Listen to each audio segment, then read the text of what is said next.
There we go. Angels watching over me. I gotta say something real quick.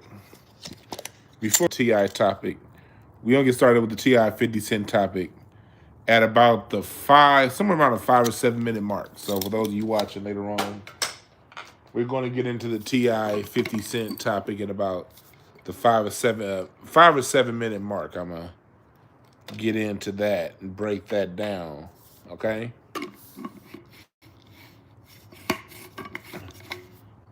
But I'm gonna let people come in here so they can hear my thoughts fresh. So if you in here now, we gonna get started on topic probably about the 5 or 7 minute mark. What's up, Brian? What's up, Humans? Board Shot. Appreciate y'all. What's up, Dwayne Roberts? Roberts is the last name of the lineage of my family that I can trace back. I stopped being my family bloodline. I stopped being Roberts about 3 or 4 generations ago. But my family carried the last name Roberts, and a lot of them still do. For well over 300 years documented. I think the Roberts married Wanda Jane. My grandmother, her dad was her mother was a Roberts. And that's when we stopped being a Roberts, when the Roberts married a Smith. But anyway, what's up, y'all? But I got a quick little disclaimer to say before we get started. We ain't got time for, like, when I speak, y'all, I generally assume intelligence. Just a quick little caveat before we get started. I assume intelligence. I assume people can process things and add 2 and 2. I don't really speak to retarded people. I don't really speak to overly emotional people. If something I said gets you in your feelings and you don't like it, but what you don't like is something that I presented in the form of scholarship, I don't really have much respect for your mind. So I'm not really one to complain to. I get everybody's not going to get it. I get everybody's not going to like what I have to say. But if your response is emotions, when I'm talking about something that is just what it is, because most of what I talk about, I don't personally give a fuck about. I just speak on information, you know? And we can have a battle on information, but I'm not going to have a battle on your feelings. So if you present your feelings with me, I don't really respect it, honestly. And one thing I really don't respect, I can't really talk feelings with a woman, because hey, I'm married. It's not my business to really get into another woman's feelings outside of my wife. And when it comes to dudes, I just don't respect feelings conversations with men. If me and one of my close inner circles are having a conversation about some shit, then of course I'm gonna be a good friend. But outside of one of my close interpersonal friends, I don't give a fuck about a man's emotions, okay? Men emotions, I kind of feel slimy even addressing it. You niggas is weird. Like, keep your fucking emotions out of the conversation is what I'm trying to say. For the men out there, you get like, it's weird. It's weird. And if you think that we're about to talk some music right now. If you think I have a bias against your region, if your walk away after all I say is you think I have a bias against your region, whether it be the East Coast or the South or whatever, then yes, I do have a bias against your region. If you don't like what I have to say, that's fine. But if you narrow all I have to say down to a regional bias, then yeah, you know what? I'm gonna give it to you. You're right. What you gonna do about it? The non-dumbasses that listen to me are gonna learn something and move on and figure, use something with the information. And if you can't use the information for anything and you just say, you don't like New York, you don't like the South, you don't like the Midwest, then you're a fucking doofus and you're right. I don't like that region because you're from it, okay? And after you get all your bitching out the way of, I don't like New York, after you get all that bitching out the way, I'm still gonna have what I have to say. I'm still gonna have my point of view. You still gonna be mad, and you ain't gonna do nothing about it. And I'm not gonna do nothing about your opinion. I'm not gonna do anything to change your opinion. Huh? You don't think I like the South? You don't think I like the Midwest? Cool. The rest of us will get back to the learning, and you just gonna stay mad. And if I have a feeling that you feel that I feel that way, I'm gonna do something to make you really feel I feel that way. I'm really gonna try to offend you, okay? So let's just start with that. So now, with that being said, let's get into this 50 Cent versus T.I. Thing. Welcome, chat room, Go Gadget, Planet, Jamal, Purple, everybody that's in here. I can't get to everybody, but welcome everybody. What's up, Rashawn Green? Welcome everybody. Now that I got my blunt rolled, yeah, Planet 619. It's very intellectual, dishonest. We be like, you're just biased. Okay, we all have biases. It's human to be biased. Okay, let's assume you're right that I'm biased. Analyze what I said and correct it based on information. That's literally all you gotta do. Literally all you gotta do. Just correct the information. That's all.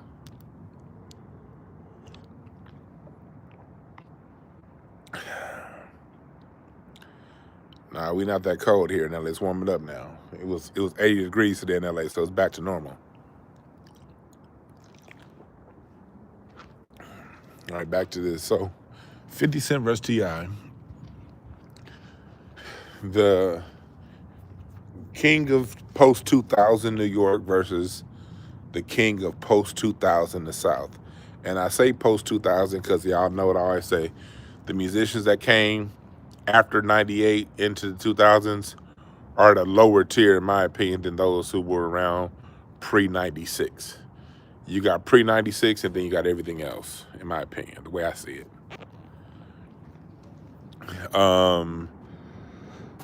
So you got the kings of their regions of the century going at it. And some Cold Crush. So you have 50 going at it with T.I. For those of you who don't know what's going on, how this latest iteration of their beef started, because it's been going on for a long time now. But how this latest iteration of their beef came out, T.I. was on a podcast and he was talking about the 50 Cent thing and how he want that fade on the verses with 50 Cent. And 50 Cent basically responded basically it was very disrespectful to T.I. Called him a snitch and started talking about all this street business, when in actuality, you both are musicians. So 50 wants to bring the streets into it, T.I. is a snitch, and he came with his deflections, basically to not have that head-up fade with T.I. The tensions escalated over the weekend, and you saw 50 Cent, T.I. dropped a diss track, and then 50 Cent put up a image of T.I.'s wife, Tiny, where it looked like she had a BBL surgery gone bad. So he put the picture up of T.I.'s wife, bringing the man's wife into it when he didn't disrespect 50 on that level to bring in his wife, but you know what I mean? It is what it is. 50 did that. That was his decision to make. T.I.'s son, King Harris, came back with a very emotional rant, which I understand because that's the young man's mom. So I get the emotional rant, not judging. And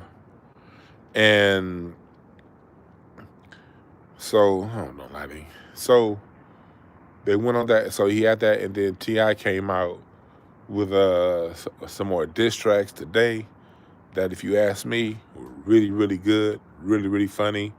And I don't think 50 Cent has the bars to match. So that's where we are right now. That's where it is, okay? And Patreon, we're going to do a relationship reading between these two. Patreon, I saw on the reading tier, I saw what some of y'all said. We're going to schedule a show for this coming Friday, do some reading on all this shit. Well, I got to go back and see what y'all said on Patreon between Friday and Saturday. Whichever day got the most votes is the day I'm going to do it on, whether it be Friday or Saturday. All right, so that's how we got here. Now, let me give you my perspective. 50 Cent is the ultimate troll. And he is somebody who, does this. And now, with him bringing Tiny in, I think that he kind of went, I think he went too far in some ways, On the comedic side, because 50's he's a troll, so I get the trolling side of it. But that reply overshot what T.I. was getting at when it came down to a versus. This is a back and forth that started over music. This is a music conversation. And in music, battling is appropriate. Didn't start with hip hop. I know hip hop niggas like claiming it. Hip hop. God, hip hop niggas be fucking frustrating me sometimes. They know shit about music. It's a general cultural thing in music. It's a black cultural thing. In piano, you had stride piano battles in Harlem in the 1920s. Willie the Lion Smith ran Jelly Roll Morton out of New York when they battled in the 19-teens. You have Chick Webb, who used to have the battles at the Savoy. If you thought you was the swingingest band in the land, you had to see Chick Webb. Blues on that guitar, Albert King was known to serve motherfuckers up in Memphis. Battle of the Bands in the funk generation. All throughout Ohio, throughout LA, places where youth had bands especially in the 70s. That was huge. Doo-wop battles, barbershop quartet battles, back in the 50s and the 40s and the 60s, as black people moved up to northern cities, they would have battles outside of barbershops, singing. And also stand-up comedy has always been an integral part of black American music.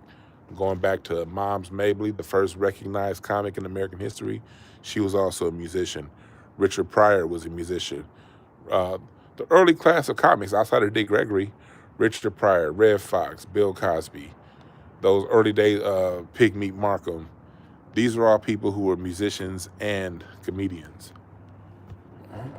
So comedy, battle, and music all are interwoven in black American culture and entertainment. They're all interwoven. So with them all being interwoven in black American entertainment, that got passed down to hip hop. Hell, churches battle. They just call them gospel revivals. That's all. But that's really a battle of the bands. When you see 3 or 4 church concerts, like 4 or 5 band churches in there, the churches are battling. I played in church for 20 years. I know what I'm talking about. So hip hop being a child of Black American music culture, the battle component is essential and integral to the culture of the music. And generally, the battles stay in music. Now, within the music, people can say all kinds of crazy things, you know. James Brown and Joe Tex had a battle when James Brown wrote a song. That was Joe Tex.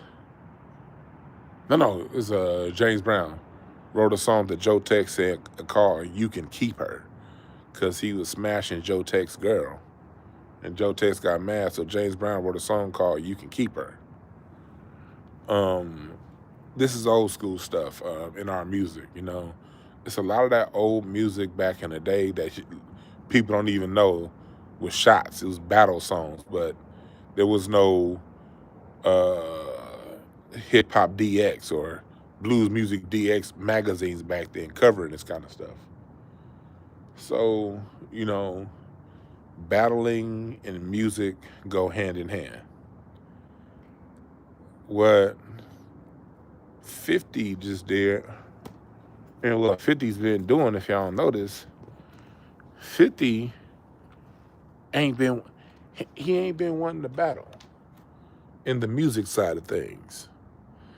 Y'all saw what Fabulous did. Fabulous just eviscerated 50. 50 hasn't said a motherfucking thing since. T.I just eviscerated 50. Do you really think 50's gonna hop in the booth?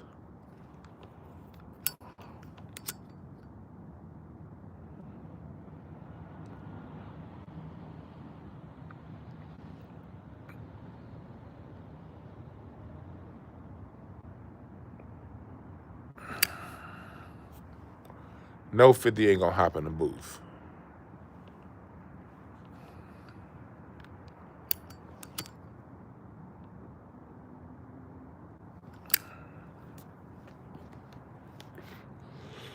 And I'll tell you why 50 ain't gonna hop in the booth. He's not a real artist. He's not as far as the rappers go. 50 had big pop hits, and I saw some channels earlier like, well, T.I don't have the hits 50 got. And let me tell y'all something. I'm not a fan of either artist. I don't like 50's music, and I don't like T.I.'s music. I never did. They both came out in the middle, in the prime of my club years. I was in my 20s. I heard them both on the I was in nightclubs 6 nights a week partying back then. Heard both of them music catalog. You know, people like all of them. You know, cool or whatever. I don't like neither artist. I don't like trap music. I don't like 50's fake ass gangster music with West Coast beats. I don't like neither one of these niggas. Musically, I'm gonna say. I don't know either one of them personally, so I don't have an opinion of either man personally. But I personally thought T.I.'s music was trash when it came out. I thought 50's music was catchy. I take you to the candy shop. It was bubblegum. It was popular fuckboy tough guy music. It was like, and they had a catchy beat. But Dr. Dre couldn't miss during that time, you know? But I thought it was for the most part, you know, popular tough guy / fuckboy music. But you know what it is. T.I. never liked trap. I just always thought I've always been personally more of an Outkast guy. Outkast and Spodioli Doublelicious Angel warned you against getting caught up in the trap. And then T.I. came glorifying the trap, and I thought that was stupid. So I'm speaking as a neutral party. I don't give a fuck about neither one of them musically. I don't know neither one of them personally to have an opinion either way. So this is a completely neutral party talking. 50 mastered the pop lane because he had a Prime Dre producing for him. He had Jimmy Iovine. That was the biggest thing that 50 had going for him. That because he was so closely connected to Eminem, and he was Eminem's guy, Jimmy Iovine, gave him the golden ticket. And so as good as as catchy as his music was, trust and believe if he's not Jimmy Iovine's guy, it doesn't get the push that it got. We got to go back to the early 2000s when 50 came out. You got to go back to Interscope Records and Aftermath Records. Somehow, according to Suge Knight, Death Row Records basically pays for Aftermath to get created. Because Jimmy Iovine, the way they kind of finagled those numbers, that's according to Suge Knight. But according to Jimmy Iovine himself in an interview back in the day, when he got Dr. Dre to produce Eminem, he said that he got Eminem's tape and he sat it on Dre's desk and told Dre to basically look at the guy and do something. That's why people who be like, man, Dre did it, I'd be like, shut up, man. If your boss at your job put something on your desk and tell you to do it, you're going to do it too. That's how music is no different than your day job. And Jimmy Iovine's the boss. He's the money. And the man with the money says, hey, here's an artist that you go and put something together with. Guess what? You do it. And that's what Dre did. And, he had much success with Eminem. And that success, 50 was Eminem's guy. 50 is somebody who was cut out on the East Coast. 50 New York turned his back on 50, and that's why 50 has such an attitude. People, from what I heard, like Irv Gotti and those guys tried to kill him, they said, and a lot of those New York rappers, and that's why I don't have much respect for New York musically. Y'all cut your own goddamn self off. You had all them artists over there, y'all over playing them goddamn games, 50 should have been able to bust through in the East, in New York, but he couldn't because, from what it said, they basically boxed 50 out. Just like those New York rappers boxed a lot of niggas out. That's why ain't nobody from New York right now other than Cardi B rapping. Because all the old niggas of that class was too busy hating on each other on all your bullshit street and borough fights. Y'all can talk all the shit y'all want about the West Coast, but at Death Row Records, Crips and Bloods was down there making music because the music is what was paramount. DJ Quick and MC8 found a way to get over their bullshit because the music was most paramount and important. Here in LA, the gang politics happen, but if somebody dope, they get a shot. You're not gonna box them out like they did 50 Cent, So 50 got boxed out, had to come out west. And he came out west through the Midwest. It was a Midwest, going back to what I say that regional beefs are stupid. It was a Midwestern artist that took 50 out west, blew him up out west to become the king of New York back in the East. That's how it happened. And it was Jimmy Iovine. At the same time, at Aftermath, you had artists like Bilal. You had a lot of artists that got signed to Aftermath that they produced and sat on. So many artists' career died at Aftermath because that shit got sat on.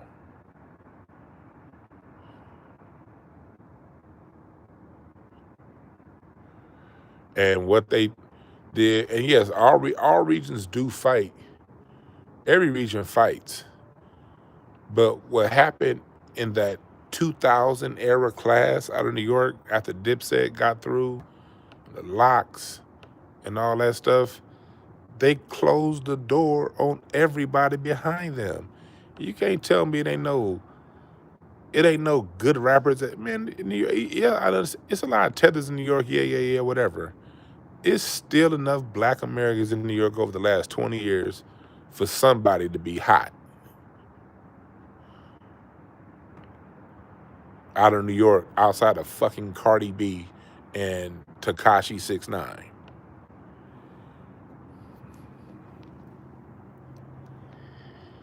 Yeah, Bilal got fucked over by Aftermath. Aftermath fucked him over. And everybody got fucked over, not named Eminem and 50 Cent. And so 50 Cent got that push. He got that mainstream push. And that mainstream push gave him the sales. But 50 never really said, like, he wasn't the best rapper. Like, you can rap along with 50. Everybody can rap along with 50. You ain't got to speak English to rap along with 50. Catchy pop gum lyrics, very bubblegum, very catchy, poppy. 50 Cent was a pop artist. He was, he's the tough guy, got shot. He was the pop artist. T.I, although T.I wasn't a pop artist, T.I was an artist, but an artist with a very, very, very deeply flawed message. But that deeply flawed message that T.I was pushing was the message that the industry wanted pushed. So that created a lane, the trap lane, because the industry was more into selling trap than selling goodwill and proper manners and a proper way to live in an orderly society. The industry was pushing trap and shiny suits and shit. So if you ask me, neither one really had much substance in their sound, although I feel that T.I had far more substance in the sound than 50. And this is the circus that the industry pushed during the 2000s.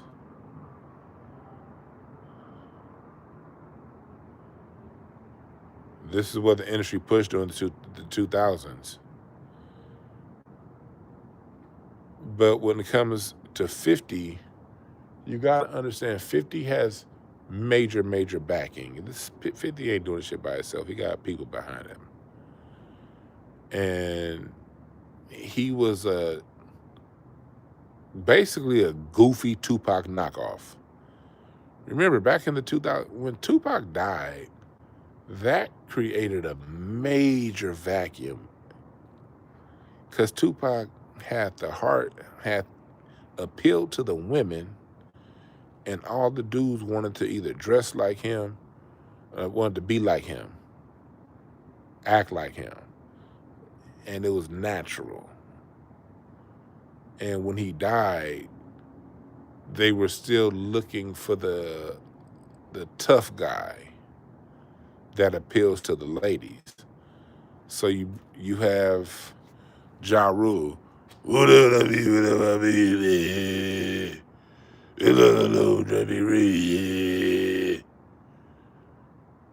it's like, okay, it's catchy, but it's kind of goofy, but it's catchy. And then 50 Cent comes along, clowns Ja Rule for singing.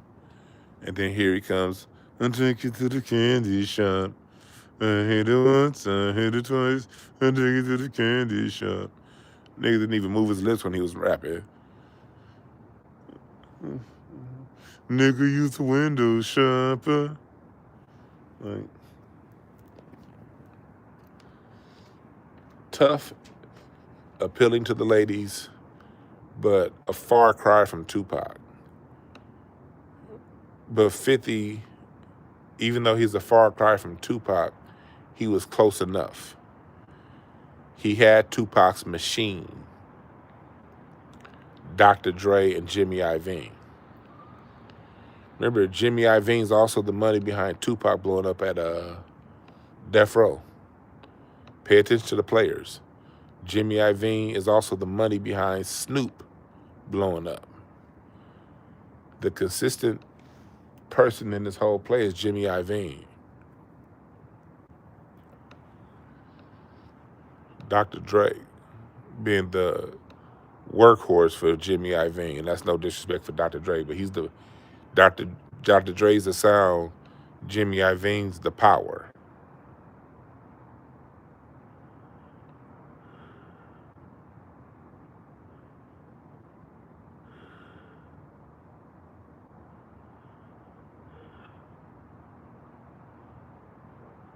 Oh yeah, Death Row saved it in scope, of course. Of course Death Row saved it in scope. But Jimmy was the money behind it. Gotta focus on the money. Who controls the money is the person making the decisions.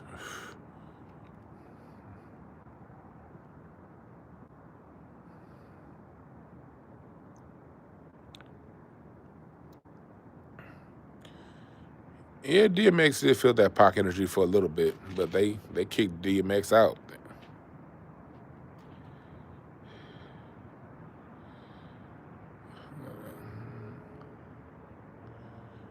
There is no real true sound of the West. DJ Quick is one of the sounds of the West, but the West has always had a very diverse sound. And here in LA, the West is the Whispers, and it's War, and it's Ice Cube. It's very diverse. Like now, Kendrick's the sound of the West, but so is Kamasi Washington. So is Terrence Martin. So is Flying Lotus. They're all very authentic sounds of the West. Thundercat, Nipsey. These are all very authentic. I like this new cat, Rayvon. They're all authentic. Battle Cat. We're very diverse out here.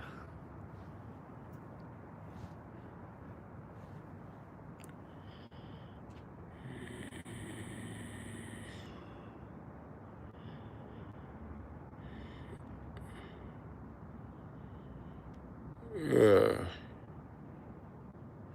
Ruthless Records. Yeah. He Ruthless Records. That put the rest of West mainstream.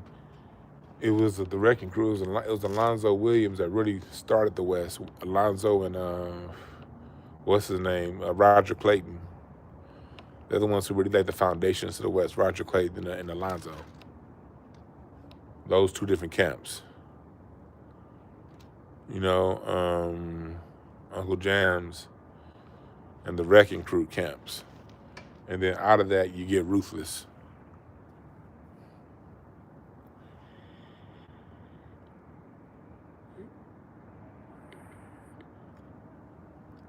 People gotta remember, Ruthless Records, NWA, they are the second generation of the West. Oftentimes, they're presented as the first generation. Oh, when the West came with the gangster music. People forget Schoolie D came with the gangster music first. The first shots in the Coast Battle came from the East to the West. The first shots were sent from the East Coast. I'll never let East Coast niggas forget that. Y'all just mad that we did it better. The first shots came from the East to the West. The West just responded and murdered you niggas and made y'all adopt our style. We conquered y'all. That's just the facts. It's just a fact. Biggie had to get a West sound. Why? Because the West conquered you niggas. That's just a fact. That's why Biggie had to sound like he was from the West. That's why Jay-Z said, fuck New York, and when it started sounding like Philly. He went and got state property. He said, nah, fuck the New York shit. We sound real weak. And Jay had to go to Philly. And Nas went to Africa.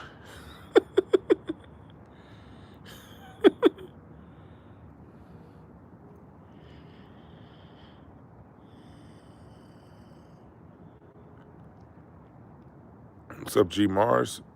I ain't seen G Mars in the chat in a minute.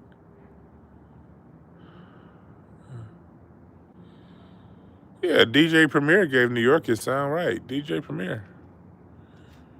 And a lot of the secret sauce behind Pete Rock and his mixes was the LA sound, Roy Ayers, Mizell Brothers. Pete Rock stayed in the Mizell Brothers and Roy Ayers.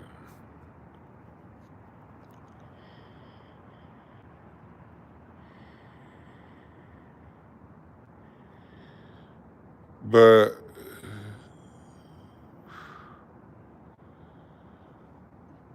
this is 50. 50 isn't one of those MC. He's not an MC. He's a rapper. He's like, you have some people who sing, you have some people who just good at it. Like a lot of singers don't write.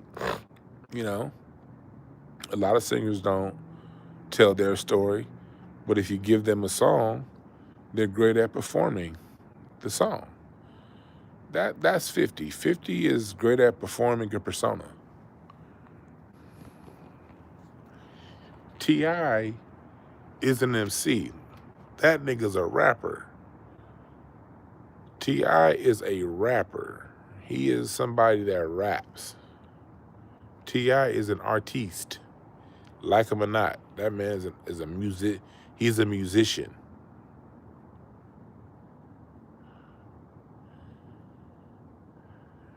Got to give T.I that credit. He's a musician. And that's why T.I tries stand-up comedy, because stand-up comedy and music are twins. They're different expressions of the same thing.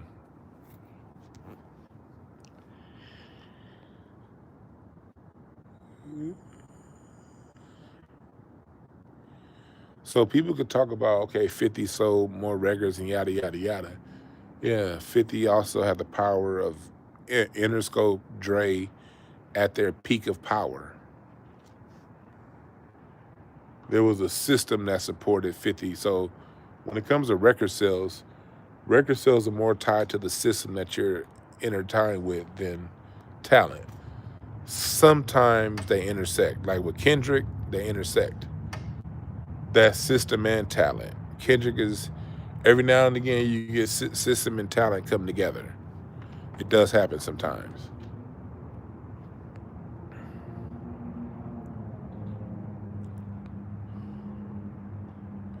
Yeah, Locks versus Dipset. People, because the Dipset had them hits. But people was looking at them and they had the names and the personalities, but the Locks came through, real artists. Drake versus Kendrick.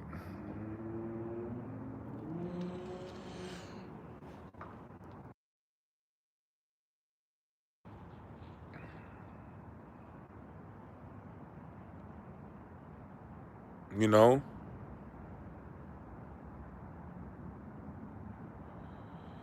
so what I don't respect about it is, okay, why can't we just keep it music? I like the route that T.I is taking. This goes to like what we were talking about with Corey Holcomb and everybody. What's going on with 5150 and everything? The only way Corey is going to get the people back in large numbers, he got his faithful crew that's always going to stay with him. I ain't talking about them. I'm talking about the people in the middle. The route for Corey to get the people in the middle back is through being funny. Hopefully, my brother at some point stop making the whole show, because the people already got their opinion, and he's not going to be able to change anybody's opinion, because people think however they think. But if you go back to his funny, that's going to make people who are staunchly against him feel silly for being against him, because that nigga's so goddamn funny. He got to go back to his funny. If T.I sticks with the music and he don't allow 50's low blows to get in the way, and he sticks music, he's going to win this. Now, I remember, and excuse me, I didn't research this before I got on here. I meant to, but this is just my memory. It's whatever. Chat room, help me with the year. But I remember there was some shit with T.I and his wife. It was some sexual shit, some kind of accusations a few years ago. I don't remember how long ago that was. I don't really focus on people's worst moments. But chat room, what year was that?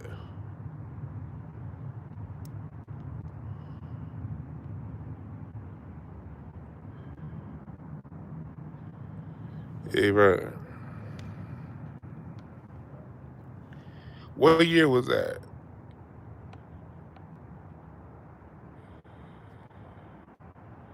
2019? 2021? Yeah, I don't remember the year, but I do remember it happening. I do remember it happening. That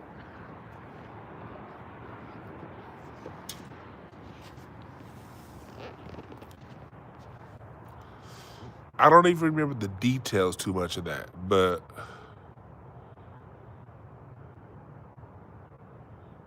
I don't remember the details of that too much either. But I do remember it was some kind of sexual accusations, and they accused T.I and Tiny together of doing some like wild shit. I can see 50 digging into that,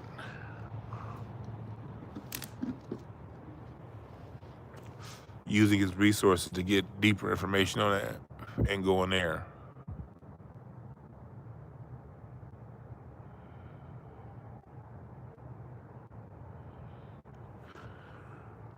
I can see T.I 50 going there on T.I.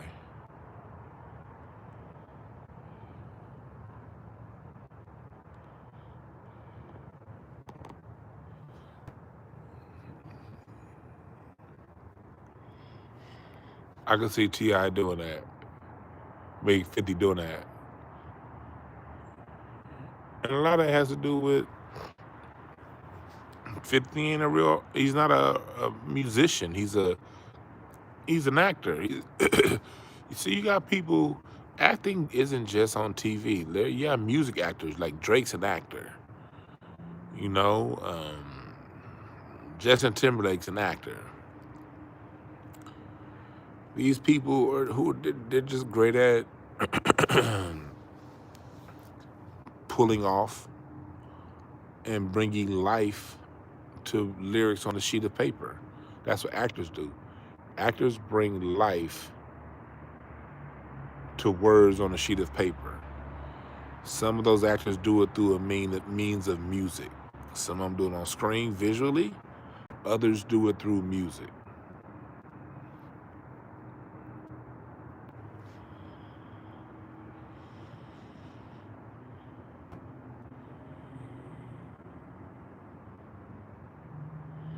Oh, you said that was a threesome gone wrong, Alicia? That's what they said it was. Her going to sit down on some big James shit.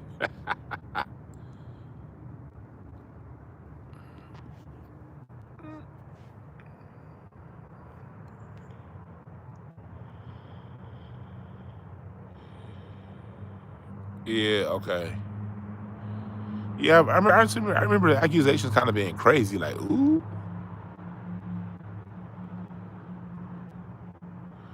But if T.I sticks to his music, see, this is why music wins. Music and comedy wins. Music wins because music is how you learn. And this is why I'm always on musicians so heavy, and on artists about the lyrics. What happens, I don't know about y'all, but for me, when I want to know which letter comes from behind the other, what do? I go A, B, C, D, E, F, G, H, I, J, K, L, M, N, okay, L, O, L, O, L, M, N, O, P. The melody. I'm dyslexic like a motherfucker, so I can't pull up letters. I don't know. I just know A is first, Z is last. Everything else in the middle, fuck it. It's a shot in the dark. But the melody, A, B, C, D, E, F, G. When you put lyrics to a melody, it teaches you and it informs you. It teaches you and it informs you, whether you like it or not. Twinkle, twinkle, little star, right? A, B, C, D, E, F, G. The song Yankee Doodle is also, I forgot the name of the song, but it's also a British war song too. Yankee Doodle took the melody from a song from Britain. And when you listen to a lot of European, like white American music before it intersected with Black American innovation, it's the same melody every song. Done. They just put different words to the same melody. Yeah, sir. Yeah, a good TV commercial jingles, shit, you ain't gonna forget that. Yeah.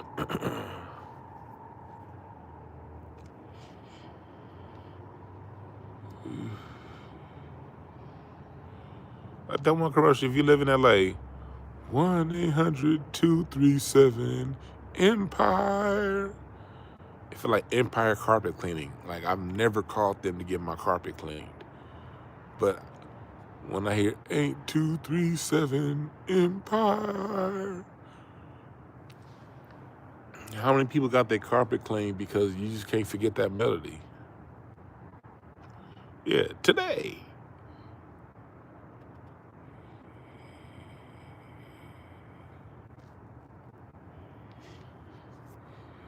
So you can really get it. You can use it. Used properly.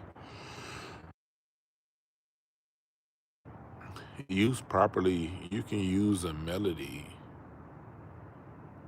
to really get in people's minds.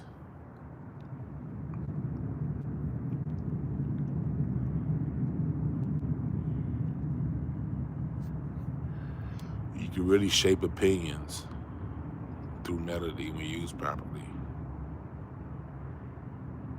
And T.I is a master at that. How many people did, for those of who are on this vibration, how many people did T.I rationalize the trap environment to? Think about all the minds that T.I rationalized and explained the trap environment to. When the fact is, no human should ever have to get caught up in a trap or forced in a trap or be in a trap for their sustenance. I'm not blaming T.I. The reason why the trap exists is because of America's socioeconomic conditions that they levy on Black America. So T.I ain't the one that created the trap.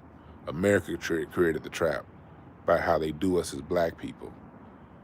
America itself is a trap. Watch a football game, how many fucking drug commercials are you gonna see? So this shit don't start with no goddamn T.I. America is the trap.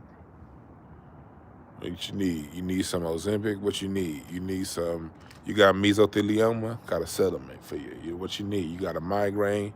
I got a pill. What you need? You need birth control? I got a pill. What you need? You depressed? I got a pill. You got a sneeze? You sneezing? Oh, I got a pill for you over the counter. Oh, you got a bad sneeze? Oh, you got to go to the counter to get that pill. America is the trap.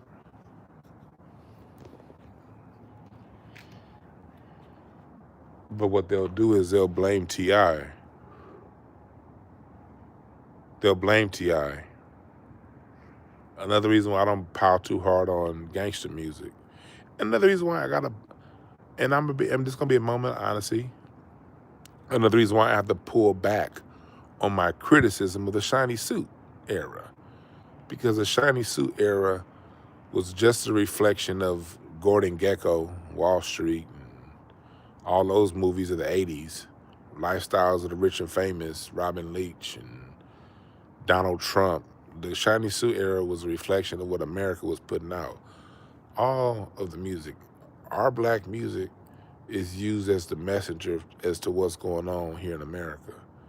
We're the heartbeat of America, and in America, the story of America gets told through Black American music. We got to understand that.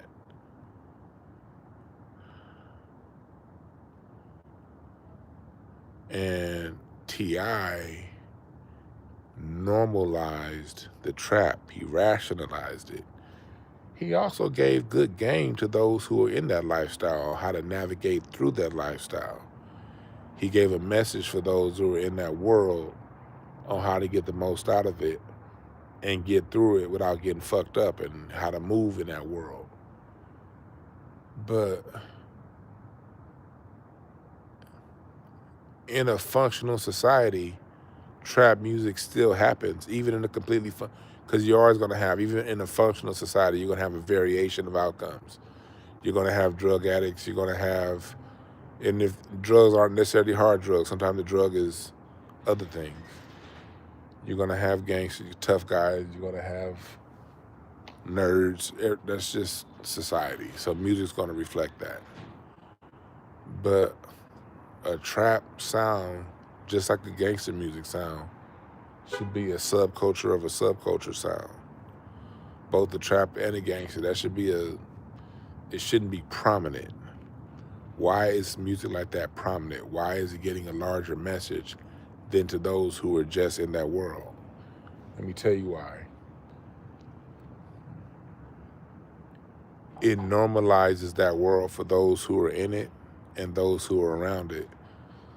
And if you normalize that world through a good beat, no one's going to sit down and say, hey, I know this song is hot, but why the fuck do I gotta live next to a trap house? I pay taxes, bitch. That's what a functioning society would say. No, I'm not gonna bob my head to this because I don't want this motherfucker living next to me.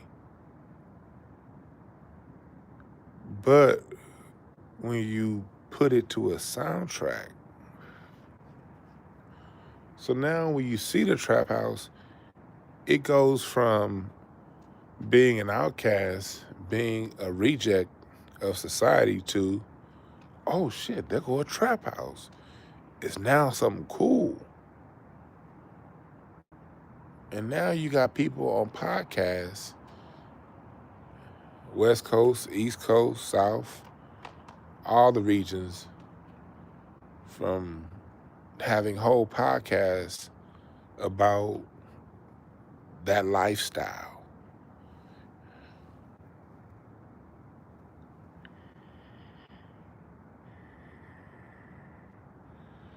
Yeah, real talk, artists. I thank God drill never had longevity in mainstream, right? So the music that the industry pushes, this is how you can really predict what's going on in society. You can see what they want to push through society through which music they allow to become popular. And this has been going on since the 60s. This isn't new. I keep telling y'all about the book Weird Season in Canyon. Read that book. According to that book, all those motherfuckers from the 60s rock scene, hippie scene, were plants, from St. Frank Zappa to, what's her name? Joni Mitchell. I listened to my song the other day, and it's too late, baby, now it's too late. Her, Jack Nicholson, Dennis Hopper, the Byrds, the Doors, the Monkees, Crosby, Stills and Nash, the Beach Boys. All these motherfuckers, mostly, not minus the Beach Boys, their parents worked for government agencies, and they all just happened to move to LA from DC and Maryland between 1964 and 1969. Like all of them. Like, how did all y'all live in DC and Maryland? And how did all of y'all come to LA at the same time? And then when they brought those people over here, they opened up the Whiskey a Go-Go. They opened up Sunset because the music scene in LA was on Central Avenue and then on Broadway. That's where the music scene was in LA. The black LA created LA's music scene. R&B was rooted in LA first before it got back to the Midwest. And then from the Midwest, it went down to the South. And it got to the East Coast last, but it started in LA. And that was in the 40s. It was LA that was supporting all that stuff. And then 110 Freeway was built in 1955. It slowed LA motion down. LAPD was cracking down on the 54 ballroom and all that stuff. You saw LA, so that's when the R&B scene moved to Chicago, and in the 50s. And then LA's music scene was, for the most part, it was still thriving on Century. You still had your jazz guys in the 60s. But in 1964, 65, out of nowhere, Sunset gets opened up. I remember growing up in LA thinking that Sunset was, I thought that like the Sunset like strip and all the music clubs, when I used to play those music clubs back in my 20s, I thought that those clubs was around like the whole time. Real talk. I thought the Whiskey a Go-Go and the Roxy been around since the 30s or the 40s or some shit. Man, that shit opened up in the mid 60s at the same time these groups come from nowhere. And another thing that you know that these people were plants, they didn't even know how to play no fucking instruments. All those bands that I named, most of them didn't even know how to play instruments. They were by accounts bad bands. But what they would do is they said when the Roxy and the Whiskey, oh shit, they kicking me out. I'm getting kicked out. Uh-oh. Uh-oh, my app just closed, y'all. We here? Right what I'm telling y'all. But for real, Jim Morrison never wrote a song, and nobody that knew him ever knew him to play any instruments. He studied like economics at UCLA. Like when Jim Morrison was at UCLA, he never wrote a song. No one knew him to sing nor play an instrument. Now he's 24. He writes 3 classic albums, and he's known as some great singer. Huh? So you mean tell me when he was 21, no one had ever heard him sing or play an instrument, nor had he written a song, and by the time he's 24, he wrote 3 classic albums? If that ain't some plant shit, what is? So if they was doing this in the 60s and 67, what the fuck you think they doing now, these musicians?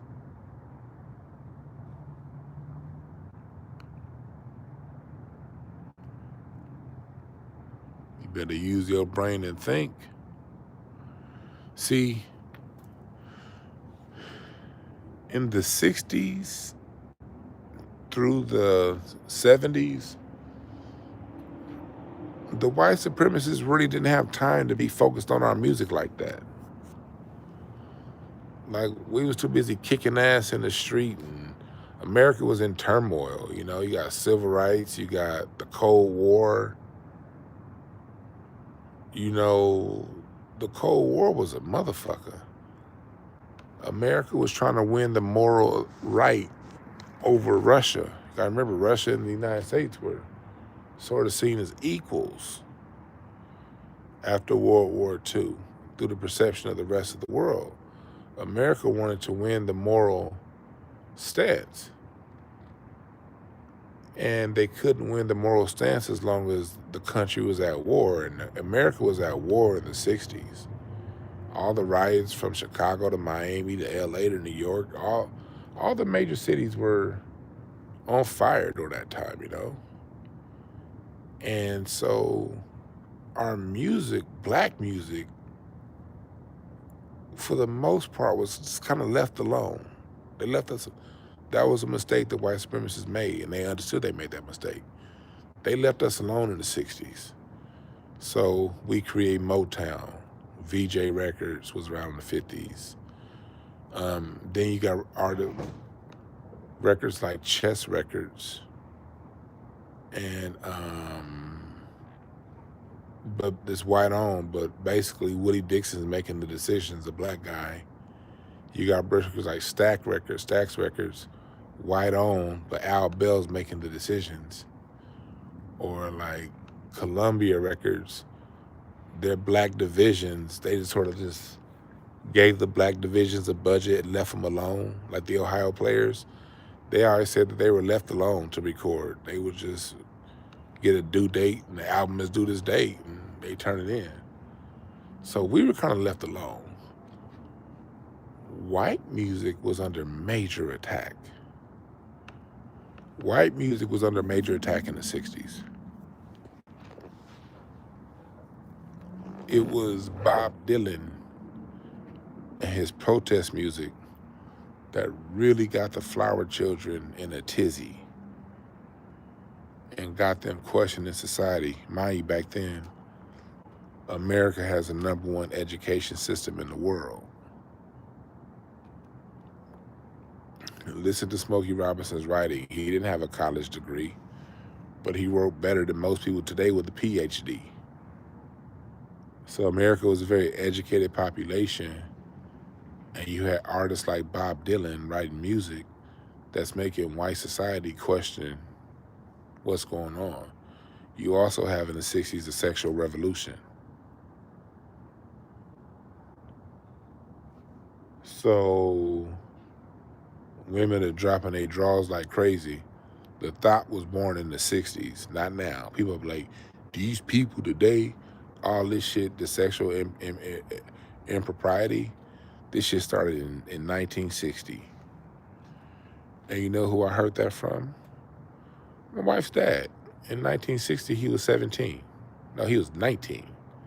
And I remember him saying, he was like, man, he was like, when the 60s hit, all the women was dropping their drawers. And it just became easy. If you still got somebody alive that was around in the 60s, ask them. Don't listen to me. Fuck what I gotta say. If you got an uncle or a granduncle or grandparent that was around in the 60s, talk to them. Talk to them, they'll tell you. He said, your grandma was doing bloomers at Frankie Lyman. Facts. Sex became free in the 60s. It just, side babies, all that shit. It became very open and quiet but open.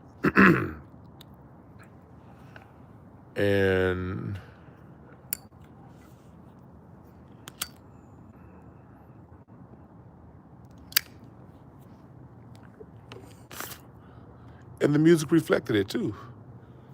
Ruth Brown's big hit, what laid into the 60s was the 50s. And the big hit that got Atlantic Records started in 1955 was Ruth Brown's 5, 10, 15. That song was saying, my man, her and her man get 5, 10, 15 hours of sex in a day. Go listen to the song 5, 10, 15. They were talking about 5 to 10 to 15 hours of sex a day. That was Ruth Brown's first big hit that got Atlantic Records established as a record. Oh shit, they keep cutting me off. I'm back. They keep cutting me off, but we here. We are here. I'm sitting right up under my fucking Wi-Fi, so I know it ain't that.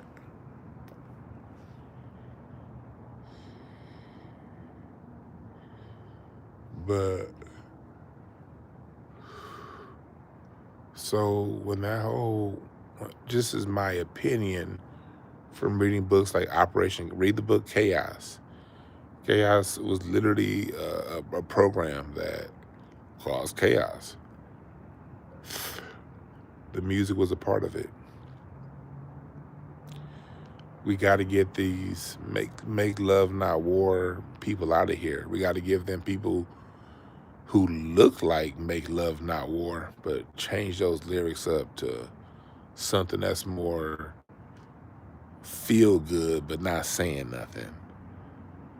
That's why it got into so happy together.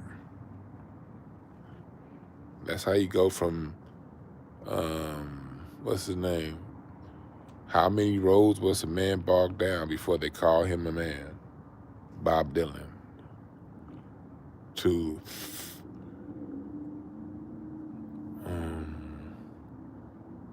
that bullshit. So happy together.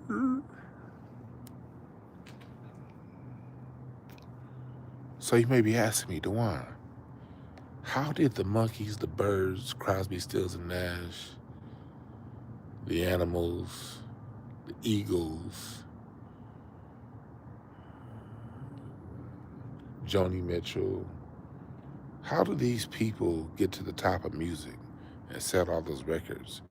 Those records sound pretty good. I'll tell you how. It was Phil Spector's band, The Wall of Sound, that did all of the music. That's how. Phil Spector, the man that spent the last few years of his life in prison because he killed that lady. That was all Phil Spector's band, and they say a lot of the lyrics of those songs were written by Charles Manson. After Charles Manson got locked up. After Manson got locked up, it is said that a lot of those songs credited to those different artists were actually songs that they got from Charles Manson after he got locked up when they got to his book of songs. And a lot of those songs that Charles Manson recorded in the mid-'60s that never got out. Not my words.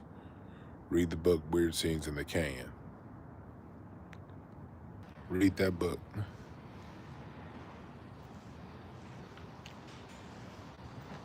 That's where I got it from.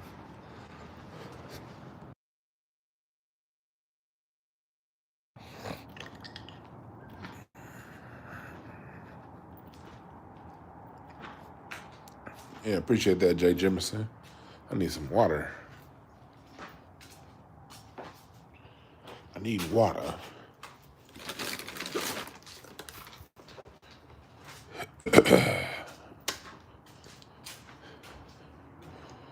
But yep, so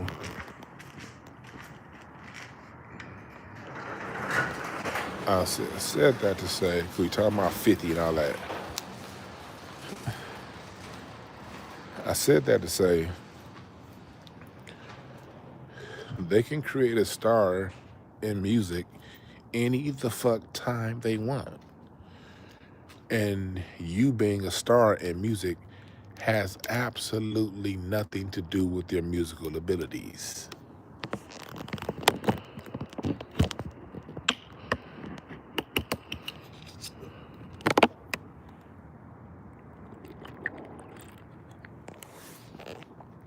So to you musicians out there, a lot of y'all listen to me, be encouraged.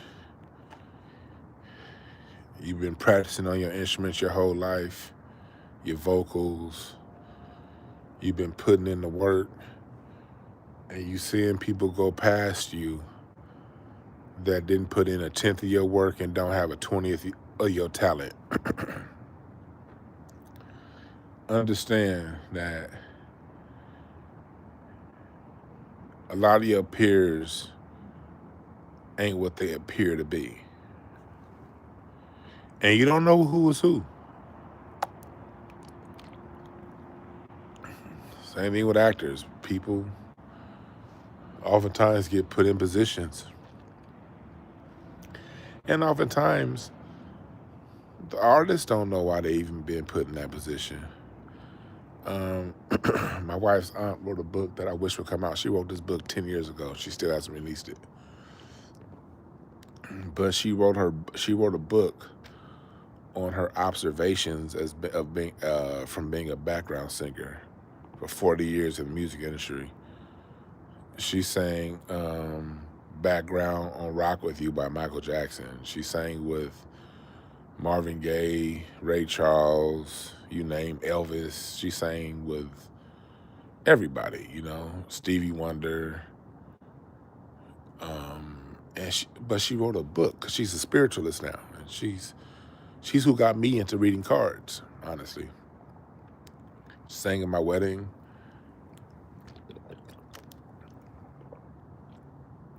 She's who got me into reading cards and all that stuff. But she's a spiritual advisor now for a lot of artists. Very, very quiet. She ain't loud. And most people don't know who she is.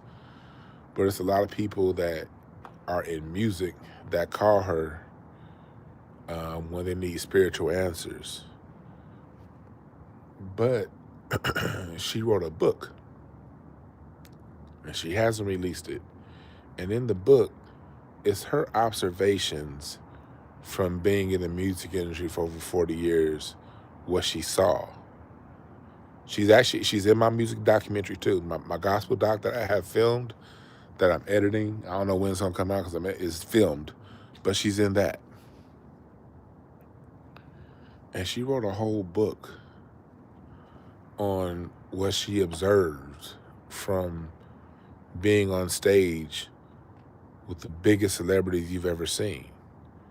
Being on stage with Michael Jackson singing background, touring with Elton John for 8 years and performing in front of 200,000 people for Elton John, and singing background for the Eagles. And she's saying, but I'm gonna give you one thing she told me that I could tell y'all from the book. One takeaway that she got when she be around these celebrities, she said most of the time you and I see them as these big old things and we think we know why they got there. She said, but you'll talk to them and be around them and realize most of them don't even know why they got there. They are every bit as unaware as me and you. She was like, it's so many people that you would think, and she don't really tell names, you know. She don't, and like she told me, you know what Elton John said, you know. She'll people who are really in the industry like that, they have a certain code that they really don't be blasting people. And these people trust me, and they don't even tell me, because there's a certain code, like, you know, let sleeping dogs lie. I think more so what it is. Music industry is terrible, because she'll tell you, like, mostly people have a very strong disdain for the industry. The music industry is bad, man. It's not what y'all think it is. It's bad. Like, the music industry is bad. It didn't. T.I and 50 Cent ain't where this shit started. I think right now it's gotten to the point to where it's just beyond. There are no safe havens because all the big dogs bought up all the little small independent safe havens. So those don't even exist anymore.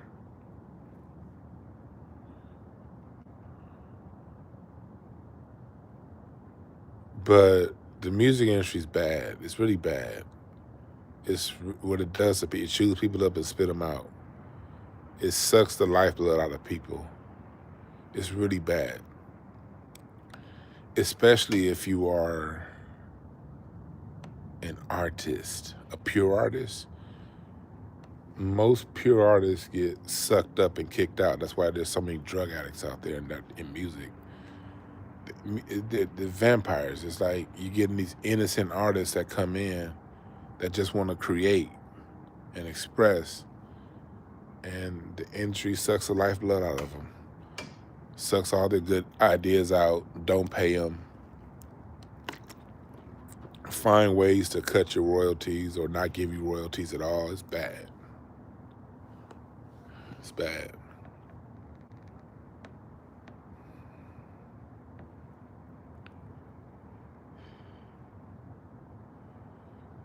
It's bad. But I said that to say one of her main observations was the biggest celebrities that you think have it together, they don't know what's going on. It's like I arrived, all I did was go into the booth and sing some songs. How the fuck do I have 100,000 people here to see me? She was like, these are like real observations that she's had in her years in music. Like, they basically like, nigga, I just wrote some songs. Like, I've been writing songs since I was 5 years old. Like, I used to get in trouble for writing songs instead of, like, artists be like, I used to get in trouble in class because I wrote a song instead of paying attention in class, and I found out I could sing in church, and I got a chance to sing, and I wrote a song. And sometimes I didn't even write the song. I'm just singing some song. Somebody handed me a sheet of paper and said, sing this. Now I got, everywhere I go, people are looking at me, and people want my autograph and take pictures with me, and I don't know what the fuck is going on.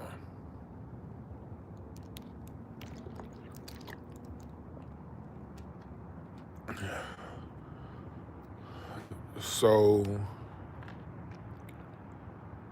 for the artists out there, just stick with it and create from your heart, man. Don't look at, put your blinders on and don't look at what's going on, because that person around you that's selling all those records, you don't know how they got there. And oftentimes, they don't know how they got there.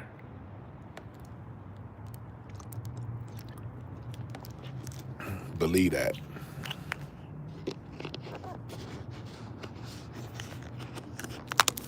Everybody's fronting. And that's nothing Mr. Carmichael's taught me. Mr. Carmichael taught me, man, everybody bullshit and everybody fronting. They don't know the fuck they doing. That music come from spirit. You just interpret the spirit. And all that people sticking their chests out, all that shit's a front. All that peacocking and cock-a-doodle-doo nigga shit, that's all a front for whatever insecurity that person has. So don't be intimidated by that either. Appreciate that, Boris Shot.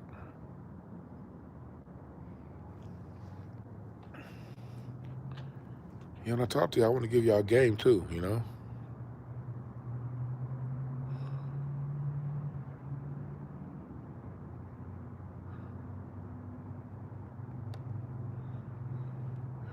But what's going on with the T.I. 50 Cent situation, I see it as, you know, another artist versus industry kind of battle. Although not quite as extreme as Kendrick versus Drake. But what did I say? This is a 10 of Hearts year. Cards. The year of direct confrontation. Did we not talk about that in the cards? This is the year of direct confrontation.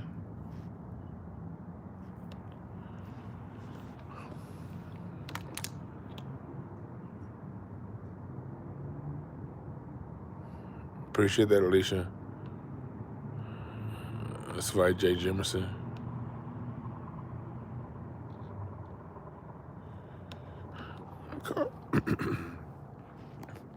The cards just tell you what time it is, that's all. Learn how to read the cards, you can tell the time. It's like learning how to read the weather, the climate. No different.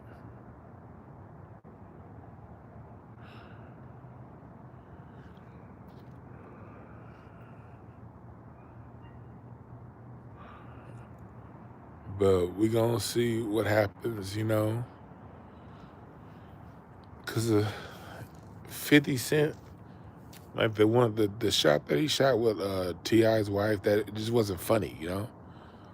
I think another reason why that's why his shit didn't really land.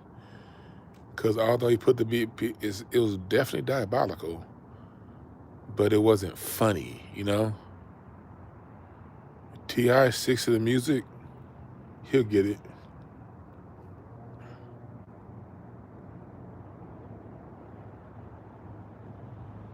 Yeah, break out that hoodoo deck. Sexy Red, I appreciate the super sticker.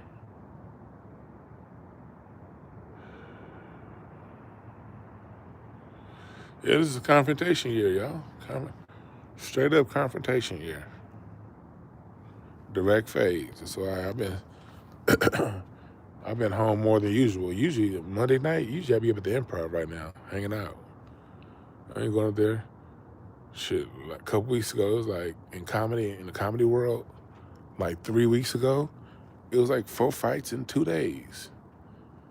Somebody got their ass beat at the Comedy Store. Laugh Factory. I'm not gonna say names because so many people got careers, and so I don't want to be the one putting their name out. I'm pretty sure the names have gotten out, but it ain't gonna be from me. It was 4 fades.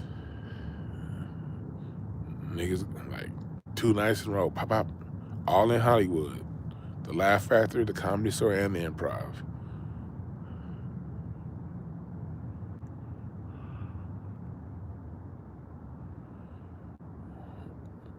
One of the people, y'all would actually know who they are. Yeah, it's not a well-known comic, but even if I said where y'all know him from, y'all be like, yeah, I ain't gonna do that. I ain't gonna do that because I heard that nigga got drugged. It was one black comic, tall, in shape brother too. I heard he got drugged by a Puerto Rican at the Comedy Store. Like, the story I heard was he was messing with somebody's girl and he got real arrogant with it. Like, what you gonna do? And niggas took a L that night. Puerto Rican whooped his motherfucking ass, like knocked him into the bushes, picked him up, knocked his ass back down in the bushes. It was bad, I heard. Nigga got drugged. And if I said who it was, y'all be like, oh, hell nah. So I ain't gonna say it. Yeah, to a Rican.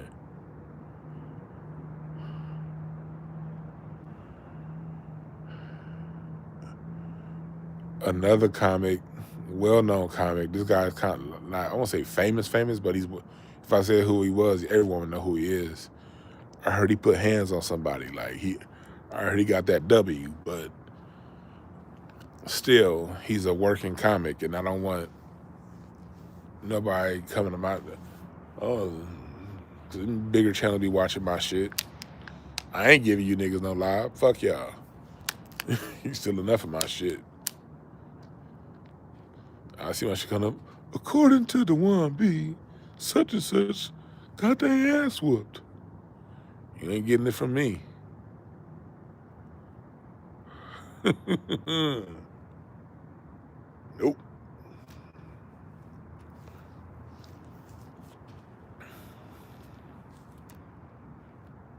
Then there's another comic who is a relative. I'm not going to say which relative, but he's a relative of a world famous comic.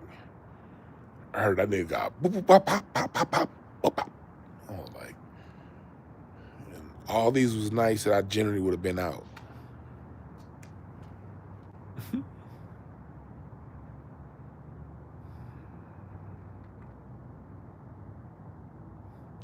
Real talk, Cold Crush. 50 went for the low-hanging fruit and missed. That's real talk. 50 went for the low-hanging fruit and missed. Like, I don't know if that's going to land well.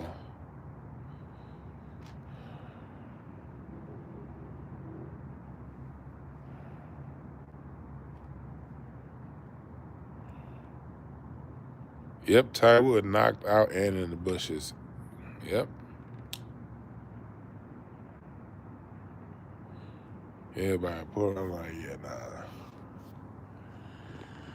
I swear, if I wanted a wanted a gossip channel, I could have one. I'd be knowing. I'm not only do I be seeing shit directly, people trust me and they call me and tell me everything. I don't even be asking. Matter of fact, one thing I've learned from a friend of mine who's an actor, she taught me, like, you got to stop letting people tell you shit, and I took her advice. Like, a lot of shit now, I don't even let people tell me shit no more. I don't want to know. I used to, like, so. But people tell me because they know I'm not going to repeat it. Whatever comes to me stays here. And there's plenty of good things to talk about on God's green earth than people's business. Don't tell people's business. Somebody tell you something in confidence, keep it that way.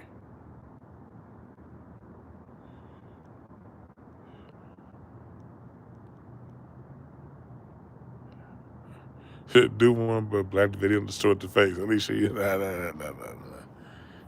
People got a way of finding IP addresses these days, and I got a good VPN, but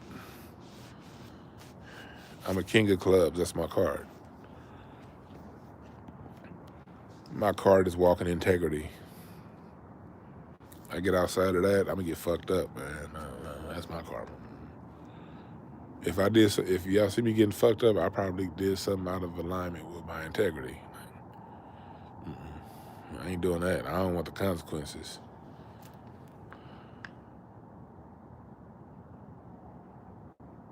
Hell no, not Kevin Tate. Kevin Tate's my guy. Kevin Tate, cool motherfucker.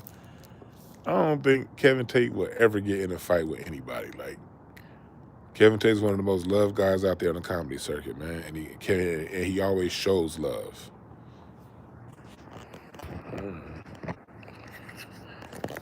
If anybody got something bad to say about Kevin Tate, they probably just a sour, bitter human being. Like, if another comic came to me and said Kevin Tate said something or did something, I would look at them like, what the fuck did you do?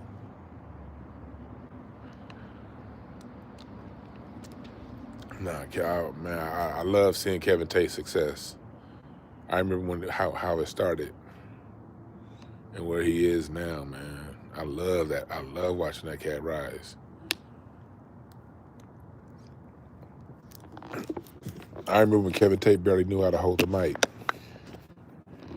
When he first started comedy, to say this is a mic, he'd be, yeah, and talk, and he didn't know how to keep the mic right here in his mouth and tell a joke. He'd be, yeah.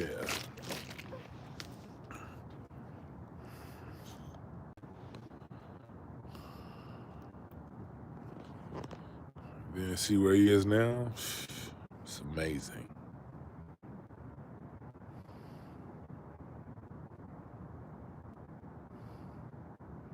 Yeah, Rakeem, I talked about that on my earlier show about Hidden Colors coming up. Let me see the whole trailer. I saw part of it. Shit look like it's gonna be dope as fuck. People need to contribute to it. You know, it's good to get another Hidden Colors. You know, all these propaganda movies we get about our history being distorted. As long as Tariq wants to put up, make a new Hidden Colors, I'm gonna be a loud supporter.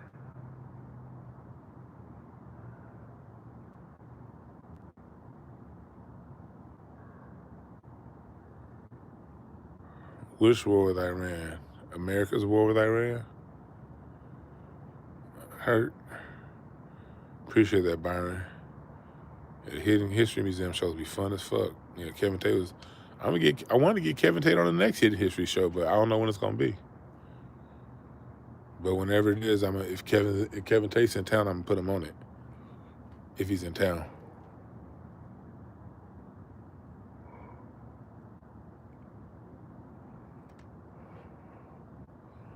I don't think America's gonna have an all-out war with Iran. They'll strike Iran, do shit, but whatever America's doing, it's what the oligarchs who run this motherfucker want. I'm mind my black ass business.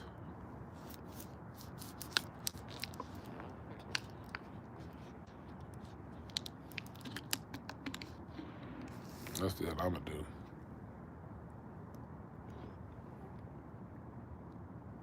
But I gotta look more into the positioning of this. We'll get some political talk pretty soon, Hurt. Get Dr. Randy Short back on to get his opinion on what's going on geopolitically.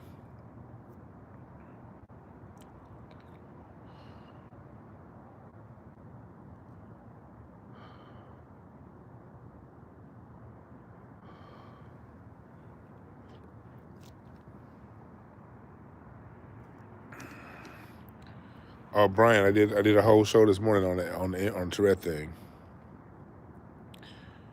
He was probably asleep this morning. I did a show earlier today on the Tourette motherfucker. It was on the second half. I do a whole show on it. It was in the second part of the show, the last 40 minutes. We talked about Tourette. He's a fucking racist retard. Tourette's cause you to tick and say things. Whatever you say is something that is already within you. The English language has millions of words, and he chose that one. He's just a racist. He's a retard, but he's just a racist. He's a retarded racist. And retards got racist too.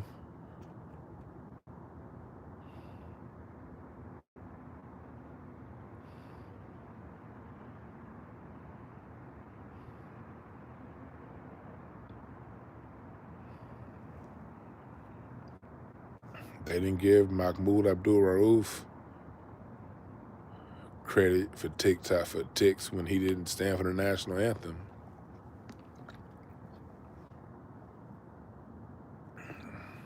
So I ain't giving no passes.